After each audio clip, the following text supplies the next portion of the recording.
العاشرة تماما بتوقيت العاصمة أسمر. إلى حضراتكم نشرة الأخبار مستهلة إياها بالعناوين.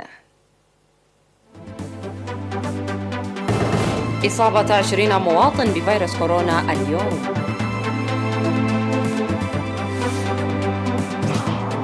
نتائج جيدة لبذور القمح المحسنة في عرزة.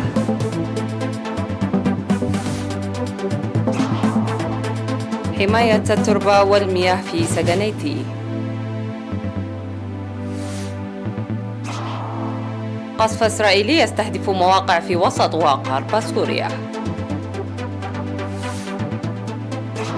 مصرع 26 طفلا على الأقل بحريق في مدرسة بالنيجر. التغيير المناخي في طريقه لتدمير اقتصادات الدول الأفقر. إعلان وزارة الصحة. أعلنت وزارة الصحة أن الفحوصات المخبرية التي أجريت اليوم في مراكز العزل والفحص في الإقليمين الأوسط وجنوب البحر الأحمر قد أظهرت إصابة 20 مواطن بفيروس كورونا في أسمرة، وقد ظهرت 19 إصابات في أسمرة بالإقليم الأوسط وإصابة واحدة في عصاب في إقليم جنوب البحر الأحمر. في غضون ذلك شفي مواطنان من مرض كورونا من الإقليم الأوسط، وبهذا بلغ عدد المصابين بفيروس كورونا في البلاد حتى الآن 6979 شفي منهم 6784 وتوفي 47 مريضا، فيما لا يزال 148 مرضى يتلقون العلاج في المستشفيات. وزارة الصحة 9 نوفمبر 2021.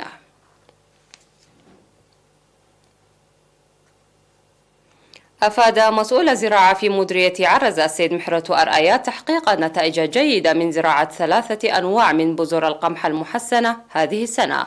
وقال إن وزارة الزراعة قدمت 3 أنواع من البذور المحسنة ل90 مزارعا إضافة إلى السماد، وسيتم توسيع التوزيع للقبول الذي وجده من المزارعين.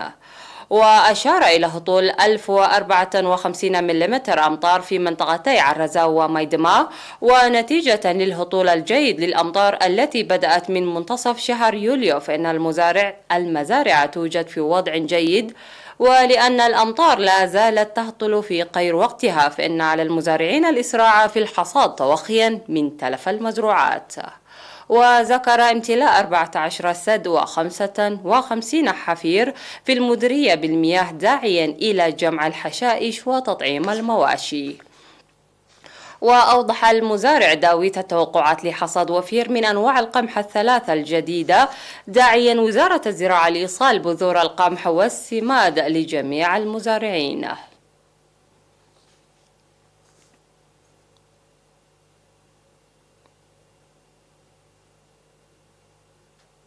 تلقى 67 عاملا من المرافق الخدمية في إقليم عنسبة دورة تدريبية نظمتها الكونفدرالية الوطنية للعمال، وتضمنت الدورة التدريبية النظرية والتطبيقية تطوير الخدمات ونظافة المرافق وإدارة الأعمال وحسن الاستقبال ومراقبة الأغذية والمشروبات.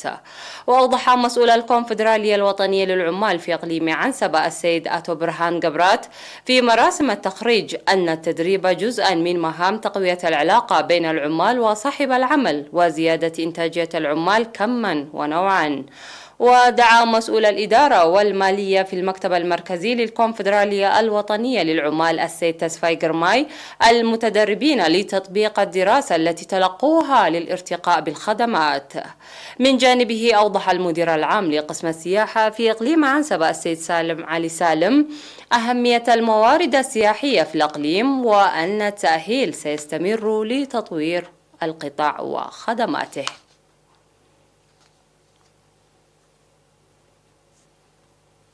قال خبير حماية التربة وحفظ المياه والتنمية المروية السيد طهاية قبر مسقل إن أنشطة حماية التربة وحفظ المياه التي قامت بها 15 ضاحية في مديرية سدنيتي ضمن حملة التنمية الخضراء ساهمت في رفع الإنتاج الزراعي ومكافحة انجراف التربة وتنمية الأشجار. وأوضح بناء المدرجات والحواجز المائية الحوضية في مجاري المياه والمزارع والمحميات والأراضي المنجرفة بالنفير الشعبي هذه السنة. وقد أحدثت هذه الأعمال تغييرا ملموسا في الإنتاج الزراعي والنباتات ونمو المحميات. وذكر غرس أكثر من 70,000 شجرة في الأراضي المتعرية، بالإضافة إلى دور العبادة والمدارس خريف هذه السنة بحملة الطلاب الصيفية والشعب والجيش. من جانبه أوضح ممثل سلطة الغابات والحياة البرية في مديرية سجنيتي السيد هايلي بلاي أن برامج التشجير تحقق النتائج المرجوة نتيجة الرعاية والحراسة التي تجدها، خاصة الأشجار المستوطنة. وأشار إلى اتخاذ الإجراءات القانونية ضد مرتكبي القطع الجائر للأشجار.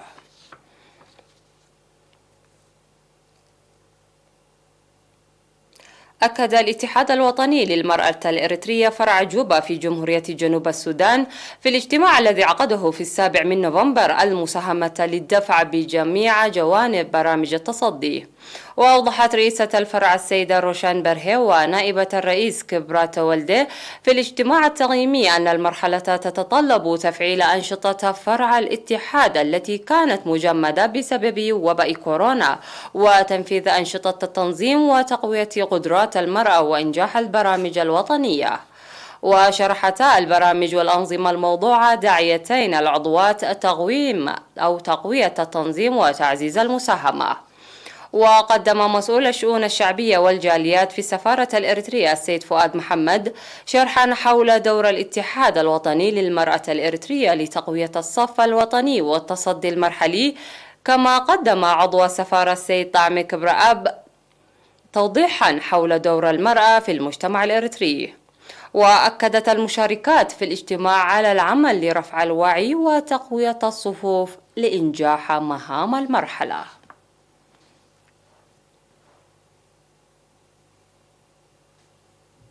نشرتنا تتواصل بعد الفاصل.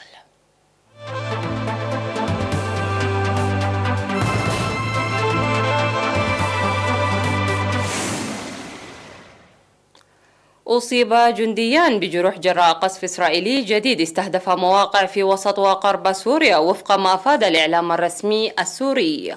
وقال مصدر عسكري وفق ما نقلت وكالة الأنباء السورية الرسمية سانا نفذ العدو الإسرائيلي عدوانا جويا من اتجاه شمال بيروت مستهدفا بعض النقاط في المنطقة الوسطى والساحلية. وقال مدير المرصد السوري لحقوق الإنسان رامي عبد الرحمن إن صواريخ الإسرائيلية استهدفت محيط مطار الشعيرات العسكري في جنوب شرق محافظة حمص، حيث تقع مواقع عسكرية عدة تابعة لقوات النظام وتتواجد فيها مجموعات موالية لإيران. وخلال الأعوام الماضية شنت إسرائيل عشرات الضربات الجوية في سوريا مستهدفة مواقع للجيش السوري وخصوصا أهدافا إيرانية وأخرى لحزب الله اللبناني.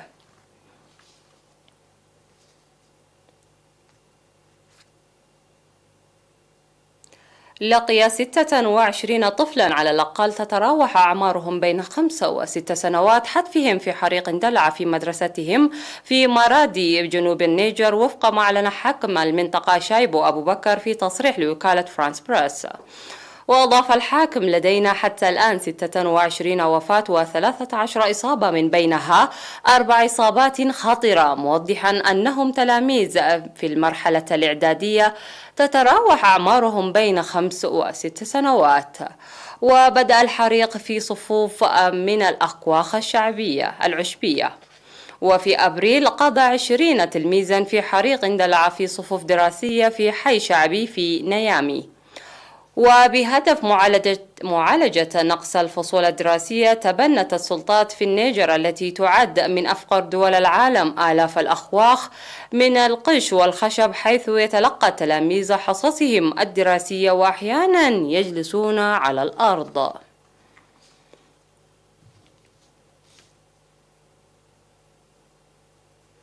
حذر تقرير صدر عن محادثات كوب 26 المرتبطة بالمناخ في غلاسكو من أن الدول 65 الأكثر عرضة لتداعيات التغيير المناخي في العالم ستشهد انخفاضا في إجمالي ناتجها الداخلي بمعدل 20% بحلول العام 2050 و64% بحلول 2100، إذ ارتفعت درجة حرارة العالم ب 2.9 درجة مئوية. وجاء في الدراسة التي عدتها منظمة كريستيان آيد أنه حتى وإن تم الحد من ارتفاع درجات الحرارة في العالم لتبقى عند 1.5 درجة مئوية، أي الهدف الأكثر طموحا ضمن اتفاقية باريس للمناخ، فإن إجمالي الناتج الداخلي لهذه الدول سيتراجع بنسبة 13% بحلول 2050 و33% بحلول نهاية القرن الحالي. وتظهر الدراسة بأن أكثر من ثلث دول العالم تحتاج بشكل عاجل إلى المساعدة لتمكن من تعزيز قدرة اقتصاداتها على الصمود وتحمل موجات الحر والجفاف والفيضانات والعواصف التي فاقمها الاحترار العالمي والشديد والمميت. هبط 4 رواد فضاء كانوا داخل كبسولة كراو دراغون التابعة لشركة سبايس إكس بأمان في خليج المكسيك قبالة سواحل فلوريدا في نهاية مهمة علمية تابعة لإدارة الطيران والفضاء الأمريكية ناسا استمرت 6 أشهر على متن المحطة الفضائية الدولية، شملت رحلة العودة إلى الأرض والتي استمرت يوما كاملا.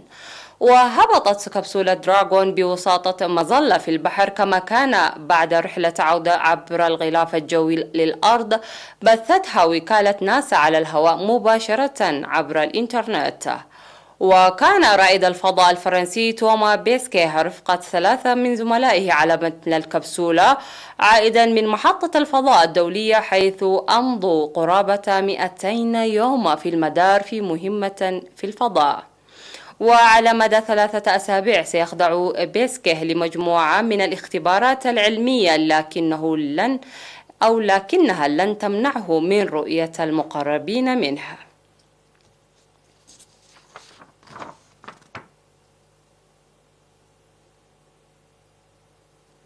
انتهت النشرة، إليكم أبرز ما جاء فيها.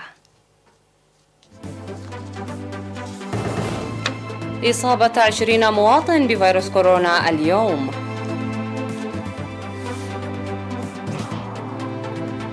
نتائج جيدة لبذور القمح المحسنة في عرزة. حماية التربة والمياه في سجنيتي. قصف إسرائيلي يستهدف مواقع في وسط وغرب سوريا. مصرع 26 طفلا على الأقل بحريق في مدرسة بالنيجر. التغيير المناخي في طريقه لتدمير اقتصادات الدول الأفقر. إلى اللقاء.